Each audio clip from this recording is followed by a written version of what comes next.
నమస్తే, welcome to our channel. ఇప్పుడు సిర్పూర్ కిల్లాలో గెలుపు ఎవరిది? సిర్పూర్ నియోజకవర్గం రాష్ట్రంలోని అన్ని నియోజకవర్గాల కంటే విశేషమైన పేరుంది. సిర్పూర్ను గతంలో సూర్యాపురం అని పిలిచేవారు. గోండురాజు బల్లాల ఈ ప్రాంతాన్ని పాలించాడు. తెలంగాణ ఎన్నికల నిర్వహణ క్రమం చూసుకున్న ఈ నియోజకవర్గం నెంబర్ 1గా ఉంటుంది. ఇక్కడి నుంచి కమ్మ సామాజిక వర్గానికి చెందిన కోనేరు కోనప్ప కాంగ్రెస్ పార్టీలోనూ గతంలో ఎమ్మెల్యేగా విజయం సాధించారు. ఇప్పటి వరకు ఆయన 3 సార్లు ఇక్కడ నుంచి విజయం సాధించి నియోజకవర్గంలో మంచి గుర్తింపు తెచ్చుకున్నారు. రాష్ట్ర విభజన జరిగినప్పటికీ బీఎస్పీ తరపున కోనప్ప ఇక్కడ విజయం సాధించారు.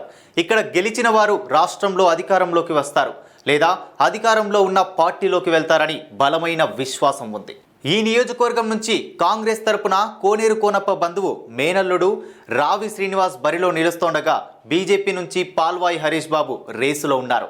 బీఎస్పీ రాష్ట్ర అధ్యక్షుడు ఆర్ఎస్ ప్రవీణ్ కుమార్ ఇక్కడ నుంచి పోటీ చేస్తుండటంతో అందరి దృష్టి ఈ నియోజకవర్గంపై పడింది. రాష్ట్రంలోని 119 నియోజకవర్గాల్లో అభ్యర్థుల్ని నియమించి సత్తా చాటాలని చూస్తున్న ప్రవీణ్ కుమార్ సిర్పూర్లో తనను అదృష్టాన్ని పరీక్షించుకుంటున్నారు.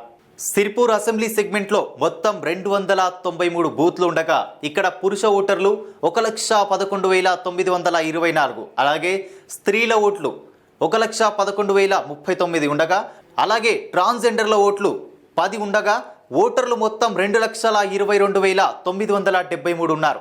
ఇక కులాల వారీగా చూస్తే సిర్పూర్ నియోజకవర్గంలో నేత కాని గిరిజనులదే పైచేయి. వీరే జనాభాలో అత్యధికం. 2 సామాజిక వర్గాలు 15% పైగా ఓట్లు కలిగి ఉన్నాయి. ఆ తర్వాత ప్రముఖంగా మున్నూరు కాపులు అంటారు. సుమారు 10% వరకు మున్నూరు కాపులుండగా అగ్రవర్ణాలు 10%కి పైగా ఉన్నారు. మాల మాదిగలు 16% ఉండగా 6% వరకు ముస్లింలు ఇక్కడ ఉన్నారు. మాదిగ బెస్తా వైశ్యులు సుమారుగా 5% మేర ఉన్నారు. ఇతరులు 30% వరకు ఉన్నారు.